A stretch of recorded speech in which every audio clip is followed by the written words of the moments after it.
So go ahead and keep those chat messages coming in and answering the poll questions. But I'm going to get started with a quick introduction for myself. My name is Danielle Look, and I'm the content marketing manager at Team Engine, where we provide software to recruit, engage, and retain your on-the-go workforce. In that role, I create the tools and resources, like this webinar, that you see on our website and social media. One of the newest resources I've created is the Daily Huddle Checklist, which John will touch on later, and also I'll be sending to you after the presentation. So if you like that and find it to be useful, I would encourage you to check out our resource library on the Team Engine website. We've got other webinar recordings, infographics, templates, checklists. So hop on our website and check that out. If you've just joined us in the last minute or so and haven't yet answered the poll questions, please do that and introduce yourself in the chat. We'll get started with the presentation in just a moment. But before I hand it over to our speaker today, I also wanted to take a minute just to thank each of you for being here today, for taking time out of your busy schedule to invest in a part of your company that will pay dividends for years to come. And it can also have very real implications for the bottom line. I am, of course, talking about investing in your field leadership, giving them the tools, resources, the guidance they need to be the best managers they possibly can. And as I'm sure you're already aware, this is so important because it's those folks that have the biggest impact on the labor that's doing the actual work that's bringing in the revenue. How those leaders serve your laborers will determine those laborers' level of loyalty and dedication to your organization, or lack thereof, and their willingness then to jump ship for pennies on the dollar. So if you can't keep that labor, you can't take the jobs, and then you got to turn down the work, and then you're losing money, right? So this is a very important discussion, and I'm really glad you're here for it. But you're not here to listen to me. You're here to listen to John Kenny. So a quick little bit of background on John. He's the CEO at Cottney Consulting Group, which is the culmination of his 45 years of experience in the construction industry. John started as a roofing apprentice, then progressed from roofing laborer to foreman, estimator, chief estimator, vice president, and then CEO with his various companies before going on to start his consulting practice. So he knows the industry well. And he's now paying it forward by sharing that expertise with his clients, and today with you, our webinar guests. So without any further ado, John, please take it away. All right, thank you very much. Happy to be here today. I want to welcome everybody, and we're going to get on to we already met the speakers, so I want to talk a little bit about what we're going to cover, right? So your frontline managers are one of your most valuable resources, okay?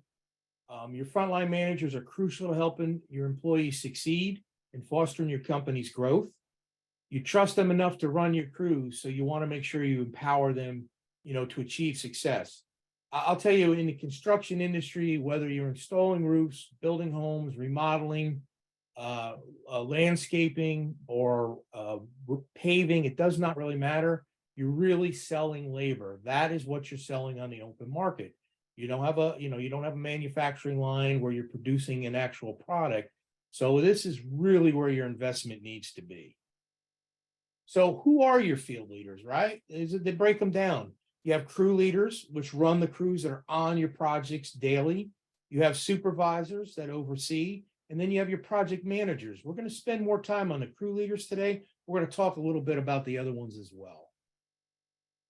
So each position, they share specific skills, but each position also requires a different overall skill set, which makes sense as you come up through the ladder.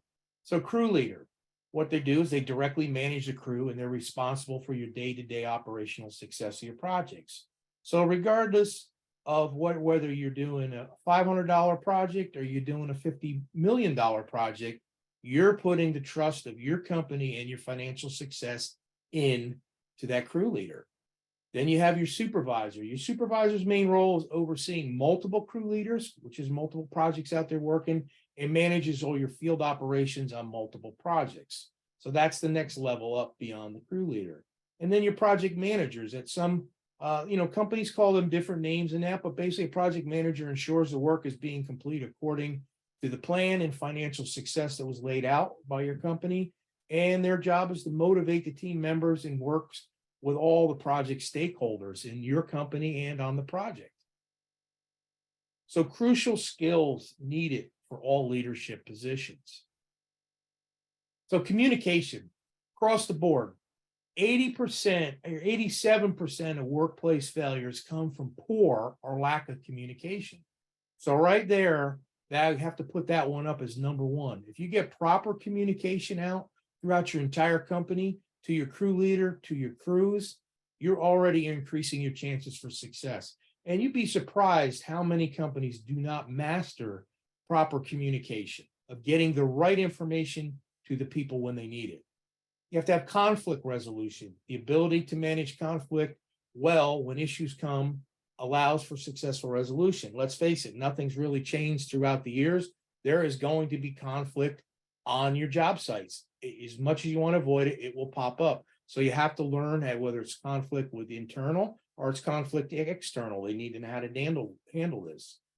And then, of course, leadership skills. This is probably one that's less taught and more time should be spent on this as well. Field leaders with leadership skills will create a supportive and motivating work environment and bring accountability to their teams. I will tell you, people want to be accountable. Most people do not get up out of bed in the morning to go to work for a contractor and say, oh, great, I'm going to fail today. We're going to have a bad day. I just know it. No, they want to go to that job. They want to go to work and they want to succeed. So they like everyone in your team needs to be held accountable and they need to be motivated. Critical thinking, right? So field leaders with critical thinking skills can develop a step-by-step process from identifying a problem to developing a solution. And this critical thinking is where I like to go from having to babysit your crews and your crew leaders and your management team to having that management team develop, identify that problem and be able to develop a solution without having someone telling them what to do. Now, that doesn't mean you don't have guidelines within your company that depending on what the problem is, how far up the ladder it needs to come to be discussed. But for the most part, 90% or so of all issues that pop up on your job site should be able to be handled through the critical thinking process by your crew leader. And then the next level, of course, would be pop it up to your supervisor to run it by them. So priority and time management. Field leaders with time and priority management skills will boost productivity and efficiency. Again, let's go back to what I said in the very beginning. You're selling labor. So the more productive and efficient it is, the better off everyone's going to be in the workflow and the more amount of bottom line profit you're going to add to your company by having a safe, productive, and quality work going out each and every time. So when you're working on this with your field leaders, there is a difference between productivity and efficiency. Productivity is how much work you can actually produce per person per day. And a lot of times it's very hard to get out more production than what you're capable of doing due to the human factor. But when you look at that, where you're productive during the day and working, that's where you jump into efficiency. But I want to take a moment on that. Is efficiency is looking at your workday and coming up with better processes to increase the flow so that you're productive more hours of your workday. Example, studies have shown throughout our construction industry, regardless of what end you're on, that the average construction crew on an 8-hour day is only productive about 6.2 hours a day. Now, that's not including your lunches, but that's your breaks. It's running for materials. It's not having the proper laid out a workflow. So the idea is to get that efficiency workflow in place so that you're not increasing your work hours, and you're certainly not going to just increase productivity by working longer hours. You're going to be more productive within that day's time. That's where the magic comes in with priority and time management. Ability to work with multiple generations in the workforce. This is very important today. So currently there's 4 generations in our workforce. Start out with the newer ones coming up. That's your Z's. You got your millennials, you got your X's, and you still have baby boomers. Baby boomers still are around that 60, 61-year-old, X's or before that, they're still out there and they're productive, whether they're in a managerial role or I still see them on crews, right? So being aware and able to work with a diversity will positively affect your company's recruiting, retention, and profitability. Each generation learns differently. Each generation thinks a little bit different. But bottom line is you can adapt these things throughout your company. Like certain generations more visual, some need to be hands-on, and career paths and so on. You can lay that out for all of them. And don't forget, you take your baby boomer generation or your aging X's, that they are great mentors to be able to work with the younger generations coming up. So you want to encourage that throughout your company. That's important. Then you have problem solving. Good problem solving skills are fundamentally necessary within the workplace. If you can't, as a field leader, if you're not able to digest what a problem is and not go into panic mode, but actually go into a mode of having, if you got to stop and have another huddle with your crew to figure that out, that is where you make the money for your company and also create less problems moving forward. So now we're going to talk about that's the overall skills we covered that's shared between all three of those positions. And also you want to look for those skills in your upcoming, your upcoming field leaders that you may want to promote from within. Those are the keys to revolve your training around internally. So essential skills needed for each position. So now we'll talk a little bit about that. So there's 6 essential skills every crew leader needs, right? Learn to huddle their crew. And as Danielle said, we've got some tips coming out after that on running a proper huddle. And the only thing I want to say about this at this point is a huddle is not a 30-minute meeting. A huddle done correctly is 5 to 10 minutes with each one, 2 a day.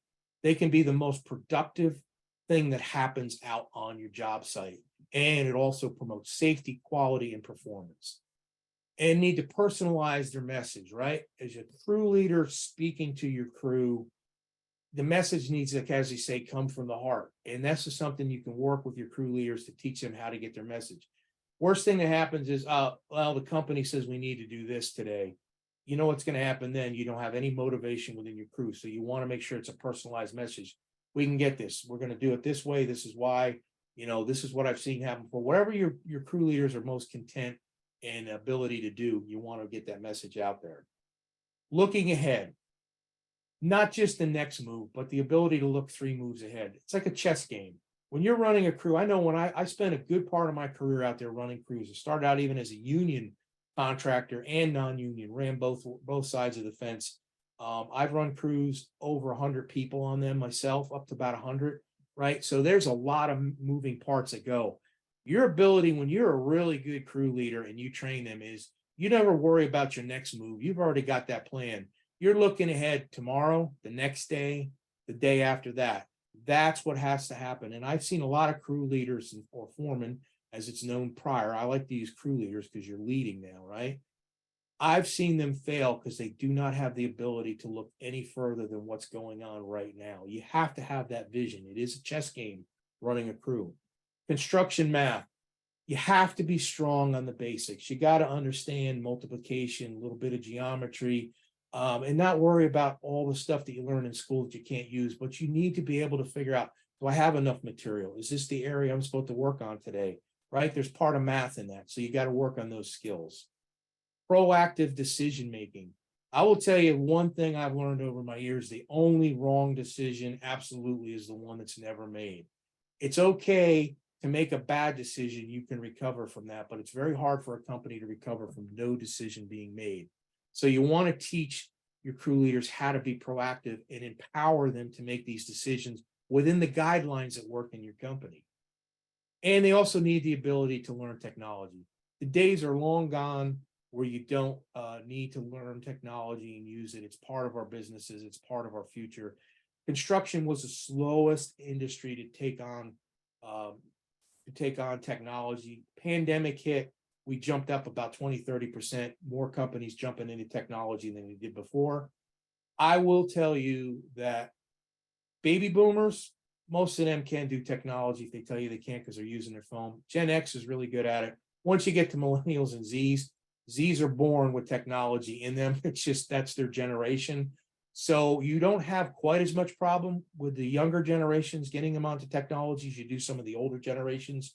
But if you're going to put somebody in a crew leader position, they have to have the ability to learn the technology that your company is going to use. Leadership skills for supervisors. So this is the next level up, right? So when you got somebody overseeing multiple crews, more contact with your clients out there running your job sites, maybe they have 3 or 4 crew leaders reporting to them, whatever your company set up for, or however you have your supervision set up. You got to have good verbal and written communication skills. You want to make sure they know how to communicate with the client. They're using words within their ability and emails within their ability. And what I mean by that is there's nothing worse than someone using language that they normally don't use to try to sound that next level smarter. I shouldn't even use the word smarter, next level up. It's nothing to do with intelligence. I always recommend my supervisors write and speak in proper terms, but on a level that they normally would if they were having a conversation with a family member or something like that. That's the way you explain it. You got to be ability to be flexible. The old saying, my way or the highway, absolutely does not work anymore, especially with all the multiple generations out there. So you got to be ability to be able to adapt and move to the environments that you're in. The ability to talk the talk because they walk the walk. At this position, you really want to have somebody in there that actually, whether you're, like I said, landscaping, painting, roofing, home building, remodeling, pool building, does not matter what it is. This position does require the ability to understand what's going on within your company, within your industry, so that they've already walked the walk. Now, when they're giving direction, people know they know what they're talking about, and they'll listen better. Got to have people skills, right? These are the 3 main ones: empathy, patience, the ability to be firm but fair. So empathy, what I mean by that is you have to be able to put yourself in someone else's shoes. This is not about where you're going to put your arm around them and understand their life story. Empathy is if you've got a crew coming up to you and saying, we can't do this, because you want to not just sit there and bark back at them what's got to be done. This is where you got to take a step back, have the empathy to put yourself in their position, look at it from that angle, and then make your decisions from there. You need a lot of patience in this, because you don't want to become you have enough patience, but you don't want to become a babysitter in a supervisor position. You want to be able to direct and manage and lead, but you have to have patience. You're dealing with clients, you're dealing with internal clients, you're dealing with stakeholders, you're dealing with crews. There's a lot in this position. And when I want to talk about the ability to be firm but fair, you want to make sure your decisions are not made from a biased position. They're unbiased. They're the best decision for the crew, the company, and the client, right?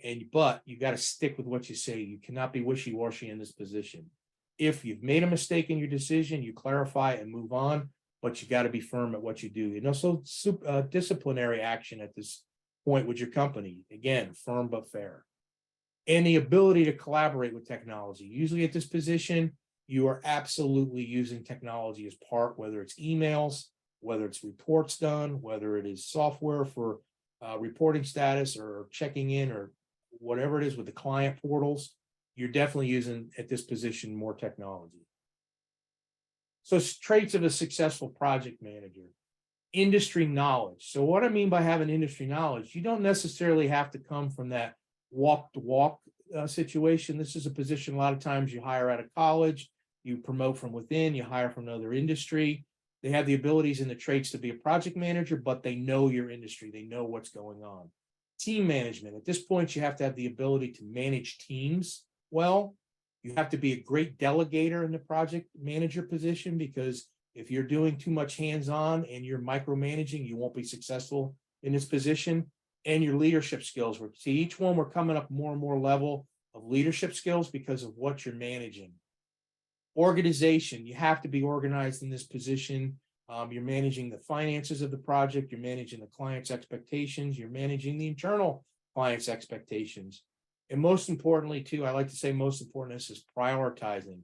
In this position, you have to really use that 80-20 rule every single day, where you are not wasting your time on tasks that can be pushed off are not necessarily done till the end of the day. Prioritize what needs to go out the door first to get the most knowledge and advantageous information out there to whatever projects you're working on or running. Skills and traits, again, continue planning, right? Goal setting, risk management, financial management, and strong in technology, because you're probably dealing with accounting system. So planning, when you have project managers in place, you want to teach them how to properly plan, how to plan scheduling, how to plan your labor, how to plan your resources. This is all part of a learning curve. Goal setting. Goal is just a dream unless you actually write it down and you work towards a plan to get you there. So you got to learn how to put your goals. These are usually, project managers have micro goals to fit the bigger goal. Unlike where if you're in company management, you have a larger goal to reach. These are your micro goals that are associated to your project.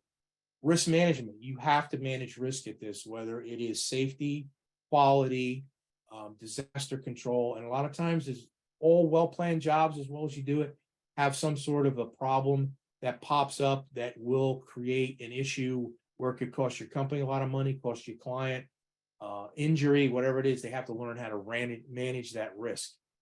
Financial management. At this point, you are responsible for the financial success of your projects. So you need to understand job costing. You need to understand how costs flow through your job. You need to understand what overtime does to your job versus non-overtime, proper sub pricing, whatever it may be. So you're managing right along with your accounting team, but you're handling that daily. It's not a look back like it is with financial. This is daily financial management of your projects. And again, strong in technology, as we said, you're using a lot more. So I want to now we're going to jump back. We did that overview. Let's pop back to the many hats a crew leader actually wears, right? They've got responsibilities to your company, the company they work for, and also to their crew. So they have dual responsibilities to handle. There's a lot of challenges to being a really good crew leader. So let's talk about the responsibilities that's expected from most companies, right? They have to translate your managerial policies to the rest of the crew. What that means is you have all your policies and procedures in place, your handbooks, whatever it may be, coming through your HR, or if you're the HR in your company. Now they have to get it into that language so the crew absolutely understands the expectations of what those policies mean, right? They have to maintain safety standards, whatever the safety standards are for your particular projects. It is their responsibility to make sure everyone is living up and working towards those standards every single day, every minute they're out there working. Maintain the highest quality standard of quality, right? Again, that's what we do. We sell labor in construction and we produce quality work from that labor. So they have to have whatever your internal policies are or set by manufacturers, whatever it is you do, there's a quality limit and a quality portion put on them that you need to hit every single day. And of course, they have to achieve production on time. So you want to make sure you're giving them what the budgets are, what the expectations are to be completed each and every day. And it's their job to make sure that happens. If production is not being met, formulate new methods to increase production efficiency.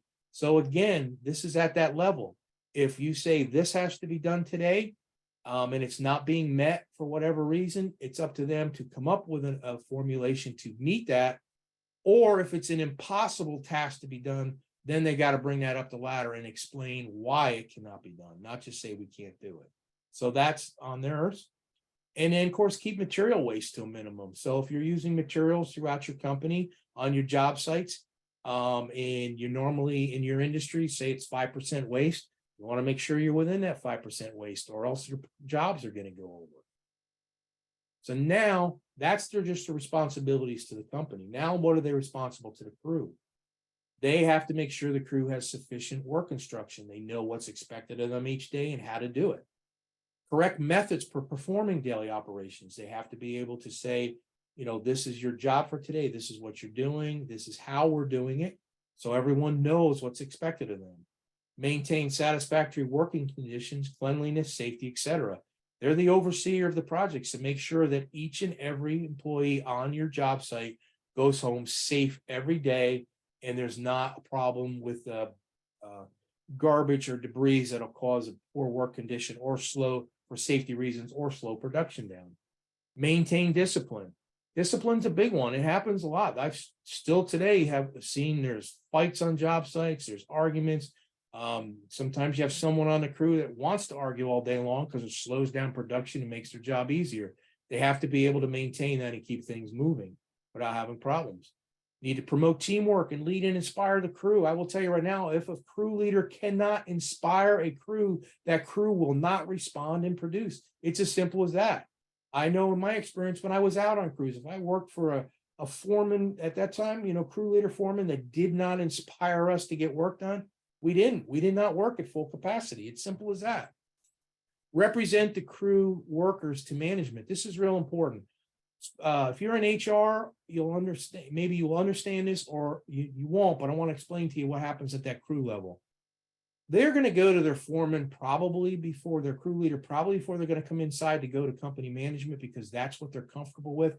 That is their family dynamics. So a lot of times they look to that crew leader to be their representative and bring an issue up. And then, of course, for confidentiality, you'll meet with the individual crew person. But remember that they are the representative and that crew is going to want to go to them. So they are that voice and you want to encourage that. You also have to encourage suggestions and give credit where credit is due, right? So the worst thing that happens for a crew leader's position is to take the credit for what went on that day. The best crew leaders in the world are the ones that say, it's because of my crew we got this done. I'm so proud of them. They deserve all the credit. Just like coaching a team. When you're a coach, you give the credit to where the credit's due. And you want to encourage suggestions. And this works as well in your company, taking it from all your employees. There's really no bad idea except the ideas you're not listening to. That doesn't mean you have to implement everything. But if people that are working for you and are working on these crews feel that if they make a suggestion and they know if something can be done better, and the crew leader totally ignores it because it's only their way, then you're going to stall production and the crew is not going to work efficiently. So again, you want to encourage it. If it's an idea that doesn't work, take the time to briefly explain that's a great idea, but it's not going to work in this instance because we'll try that when it works. Show impartiality. Again, what I mean by this, the worst thing a crew leader can do is pick out their favorites on a crew, and then the rest of them are always the ones sweeping, picking up garbage. They never work with them and train them to do anything. So you want to be impartial and give everybody the fair shake. That's how you get everybody to work together. Assign the right worker to perform each task. And I'm sorry, this is roof installation, but of any installation, whatever you're doing. So what you want to make sure is that you have the right person performing that job each and every day. Now, jobs change, so you know the skill levels of your crew. So you want to make sure your crew leader is assigning, depending on the job, the right people to do the right part of the job. If you have somebody that's inefficient at something, but efficient at something else, you want to make sure they're on the efficient stuff as much as possible. So how do you empower your crew leaders, right? This is gold right here. Treat them like your frontline leaders, right? Again, what I'm saying, you're entrusting your crew leaders with the entire money of your company. Absolutely, cash flow is not generated in a construction company anywhere except in operations. So you are already entrusting them to be the entire cash flow process of your company. So they are often treated too much like regular employees, which deters them from growing as leaders in your company. Empowering them to act like managers allows your company to react quickly to changes in real time because they are an extension of your company now and they're out there leading for your company. So again, just to take a quick step back on this, what I mean by this is include them. Don't just consider them like every other crew member. Value their opinions in a different way as you would. Let them elevate up. Include them in meetings. You bring a new perspective and voice to your managerial decisions making process, processes by opening up your meetings to include frontline managers. It doesn't mean you include them in every one, but if you're having company meetings and a strategy, have your crew leaders come in and attend some of these meetings. So you're hearing what happens. Look, it's no different than if you want to know what's going on in a factory, you walk out to the factory floor and you talk to the people that are actually building it, right? Same thing here. They're leading it. And actively listen. How often have you, as an employee, how often have they filled out an employee questionnaire or survey and only feel like their input was ignored? It happens a lot. So when you or your human resources ask for feedback from your frontline managers, it's critical that you listen to the input and implement ideas whenever possible. Again, don't look at this, there's no bad idea, but give that feedback and thank them for including it in, and let them and announce which ones you're putting out there, and keep encouraging those good ideas. And implement the ones that you can. It doesn't mean you implement all of them. So creating a engaged team, right? Why do you want to create this engaged team that we just talked about? It's a formula for employee retention. We are never going to be in a position again in the construction industry where labor is not a commodity that we cannot get. It is just not going to happen. There's more backlog of work in the entire construction industry than there are people running to formulate, fill these jobs. So employee retention is critical. If you have crew leaders and you have engaged crews, they're not going to leave you. They will not leave for just going for another dollar. You can match the money. You can keep yourselves, whatever. What I mean by matching is have yourself competitive in your area, because every area has different wages that need to be paid. But the point is, most employees, I did another webinar basically on this. Employers feel people leave just for money. When you survey the employees on the exit interview, 90% of the reason is other than money, and it usually comes from lack of being engaged at the company. Coaching employee performance, right? That's a little bit different than training. When you're going to put people in leadership positions, whether you have this available internally or you go externally to get somebody to group train for coaching for some of these skills, you want to invest in that. That's valuable, again, to keeping your team engaged for employee retention. And you have a continuous leadership cycle. We're going to talk about that in a minute, but this is important to be able to engage your team, spend the money and time it takes to train and coach your teams, and then you have a continuous leadership cycle from within. This is what we're talking about, developing your crew into a team. So this team development cycle basically is broke down into 5 pretty simple steps. So let's just look at this from you're forming a brand new crew. So you have your crew leader, you have your crew put together. Now let's say you have 5 crews within your company. So you're forming a new one, and I'll jump back on this in a minute. So your forming phase is when you're putting a crew together, right? Then you have what I like to call a stormy phase, right? Things are a little rough. They're getting used to working with each other. They're trying to learn each other's personality because they've never worked together before, even if they're within your company and you've started a new crew with them. Then when you get through that phase, you're jumping into what we call normalization. That's where they're used to coming in each day, getting together, working with the same set of people, going and starting to understand the work habits, the abilities of what people are doing, and that status of where people are at, and understanding them on a human level, right? Then you jump into the performing phase. So you've gotten through all this. Now this is where production and efficiency take over, because that is a well-oiled machine, right? That's what you want to get your crew to. When they get to the performing stage, now this is where you're gonna, this is a concept that a lot of people get lost on. You're going into the adjourning phase. What that means is that team has served its purpose. Now it's time to be able to pick out your next team leader, and maybe you're going to take 2 people off of that crew. Let's say it's a 6-7 person crew, 2 people to form the new team and bring new people in. And this team is going to absorb some new talent as well and go right back through the forming, storming, normalization, and performing, right? Now, this phase, depending on your training, your crew leaders, your company, this doesn't mean this is a week. This could be a year-long process, depending on the abilities of the people that you're hiring and how much you're doing in training.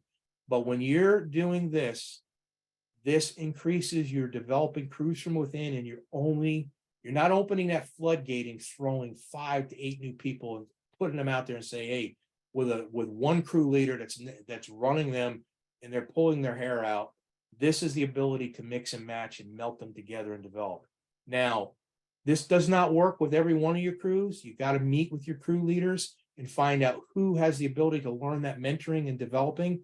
I've worked many times with crew leaders that this is what they love to do, is build that crew. Know it's going to be split off at the end because their challenges are best served for the company of continually developing those high performing crews to go out within the company. So this is a great model. It works. It's been tried. I've tried and true it over the years, And this is how I've developed companies within the crews within the companies without constantly having just new people come in that don't understand what the company's doing. So key takeaways I want you to get out of out of this presentation today. Money's made at the crew level, like I talked about before. No, you're selling labor. Your crews are what's producing. You're not making money. Yes, you may mark up if you're doing materials. You're doing that, but honestly, labor is what the bulk cost of either being profitable or not profitable in your company. That's where it's made. So you want to empower that. And the crew leader is crucial at getting the most out of your crew's performance. We've kind of gone away over the years in construction of having the time spent with a crew leader running these crews, but you get your crew leaders up, they will have the ability to train that labor up, as we discussed before, and really make some profit for the company and enjoy what they do every day. They're the ones that are most essential roles in your company. I can tell you this is the essential role in your company. You get crew leaders that are crew leaders and not required to be babysat by above management. This is where the magic happens. So for this reason, you must pay greater attention to who is promoted to the crew leader level to ensure that these are the best candidates for consideration. So what I mean by that is not everyone can be a crew leader, or not everyone is ready at a point when you're getting ready to promote. So you want to have a system in place for identifying the candidate's strengths and weaknesses. So what I recommend here is you create an internal process, an internal questionnaire, and it's the same for everybody you're looking at, right? So this way you're not promoting favoritism. You're not promoting because this person shows up every day and that's the only reasons. Have a criteria so that you know what their skill sets are now, so you know what to invest in training to get them where you want them to be, and you have a way to look back at where their progress has gone. So it's not that hard to do. You just have to take the time to set it up first. And it should not be a 2-hour test or anything like that. It's just having, certain questions within your company that fit for you, finding out what they're best at and what they're not, and you work on those. So from this information, you're going to be able to determine the types of training and education. So if you went back today and you surveyed all the people within your crews and your foremen and your crew leaders and your supervisors, and you found all this information out, you're going to come out with an answer that's going to tell you what you need to spend time on and what programs you need to implement, whether it is the skills for communication, whether it is the understanding problem solving, whatever that may be, you're going to get those answers. So you'll be able to develop your training by asking those simple questions up front. And you're going to be able to maximize their role as your frontline supervisors. You must streamline their administrative responsibilities to allow them more time in managing their performance and crews. A lot of times, companies get bogged down on having too much information coming back from their crew leaders that really is not necessary. So please make sure that when you're going back and taking a look at your processes of what the responsibilities are for the crew leader, that a good portion of their day is not, whether it's electronic or not, filling out paperwork that may or may not be necessary. You would be better off having an admin person overseeing this information for 4 or 5 crews than you are wasting your field leaders' time on doing this. They need to spend the time running their crews, being efficient, and producing proper profit on a safety, quality, and production basis each and every day. Provide them with strong understanding of your culture and values. So what I mean by that is your company has a culture and your company has values. Let's say core values. Whatever your core values are, it really does not matter. You have a certain set of core values that you operate off of, and you have a company culture that's expected of everyone. I find a lot of companies have a failure at this, of getting this down to the crew level. You should be able, if you had a company safety meeting and brought everybody into one room, you should be able to go to the newest hire and they should be able to know what your company culture and your core values are, because you've taken the time to get that in the very beginning. That is what you live off of, and that's what these crew leaders will develop and work off of, what your culture and understanding of values are. Once you've accomplished this, your frontline managers are able to do these, right? They're able to articulate your vision and instill trust. So if they really know what the vision of your company is, they are going to be able to instill trust in themselves with their crew because they're following that overall mission and they're not changing every day. They're able to align the crew. They're able to get the crew aligned into the position to follow this mission, right? And they're able to achieve the goals and objectives of your organization. These are three very, very important items that can happen at that crew level if you do these things we talked about today.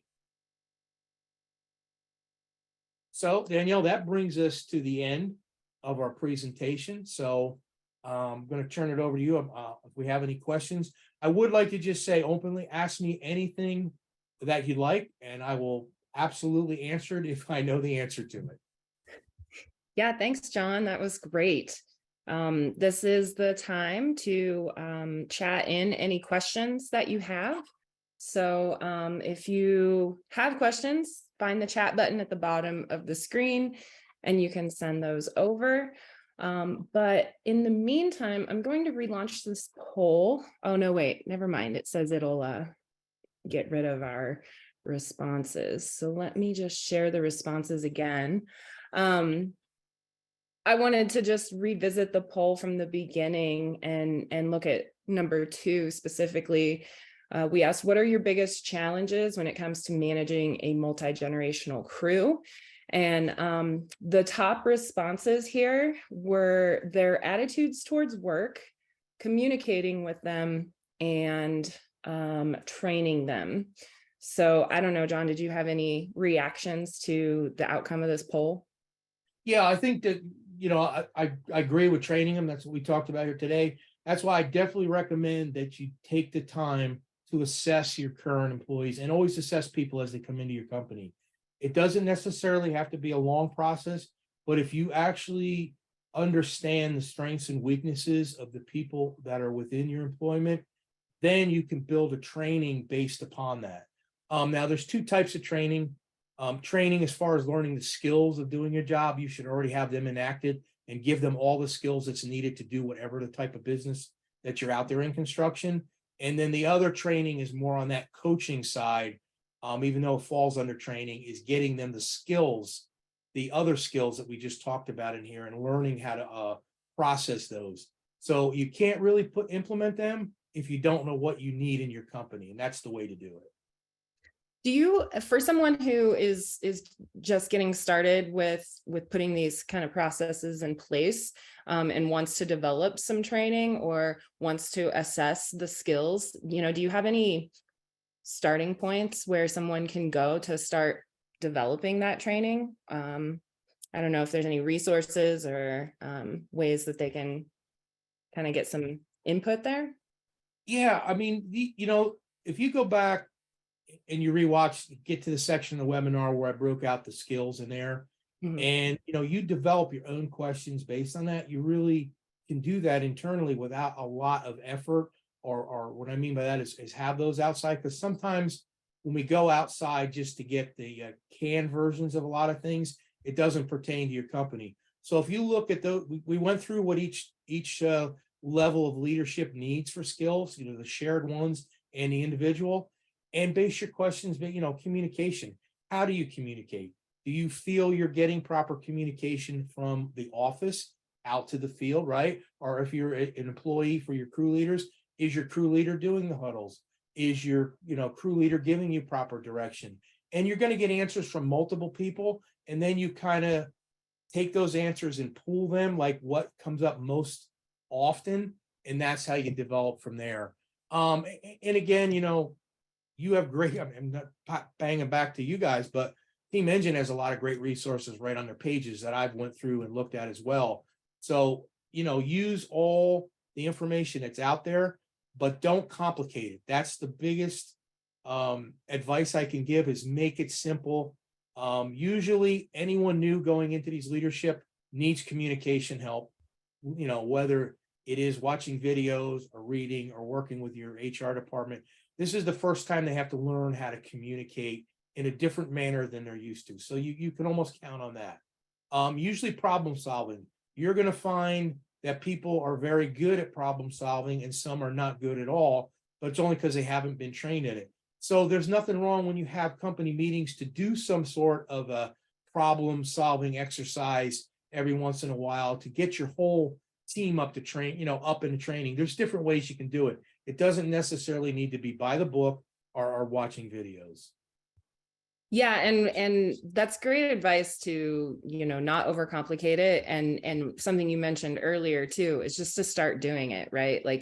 Just start doing it and understand that it might not be perfect out the gate, but with, continued feedback from the employees, you'll continue to improve your own training and communication programs. So Exactly. The other one you had on there, I just want to jump on this one real quick. Communicating with them, that's a high problem that hit on there. Always be truthful. No matter what, you got to be truthful. When you're a company management position, getting it out to your people, your message has to be clear, simple, precise, and always truthful.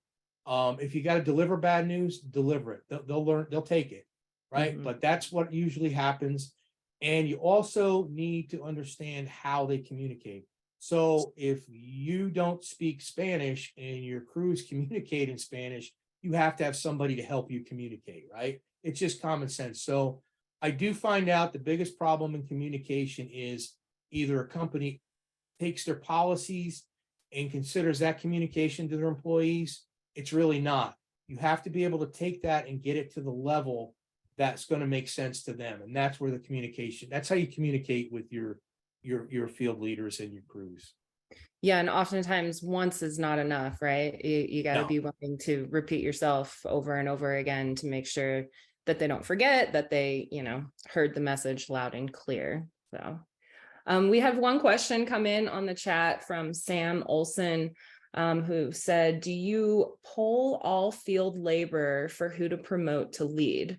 And does that allow for more problems than it's worth? Yeah, I'm going to give you a double answer on this.